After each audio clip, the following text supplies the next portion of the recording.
ఏపీలోని ప్రధాన పార్టీల నేతలతో ఎన్నికల ప్రత్యేక పరిశీలకుడు రామ్మోహన్ మిశ్రా సమావేశమయ్యారు. ఒక్కో పార్టీ నాయకులతో విడివిడిగా సమావేశమయ్యారు రామ్మోహన్ మిశ్రా. ఎన్నికలకు సంబంధించి స్థానిక అంశాలు, ఇప్పటివరకు ఇచ్చిన ఫిర్యాదులపై చర్చించారు.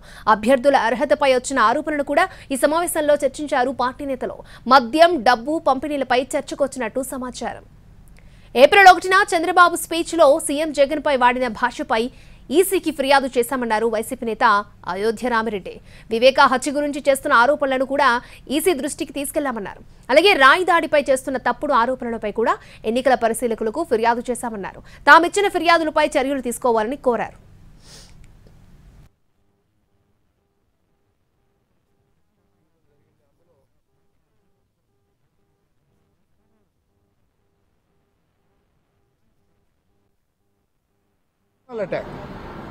ఇది చాలా దారుణంగా ఉంది. దీని మీద యాక్షన్ తీసుకోవాలని చెప్పడం జరిగింది. ఇందులో మరీ ముఖ్యంగా మేము 1 ఏప్రిల్ నాడు ఒక సీఈఓ గారికి ఒక కంప్లైంట్ ఇవ్వడం జరిగింది. అందులో చంద్రబాబు నాయుడు గారు చాలా చాలా ఘోరంగా అబ్జెక్షనబుల్ వర్డ్స్ వాడారు.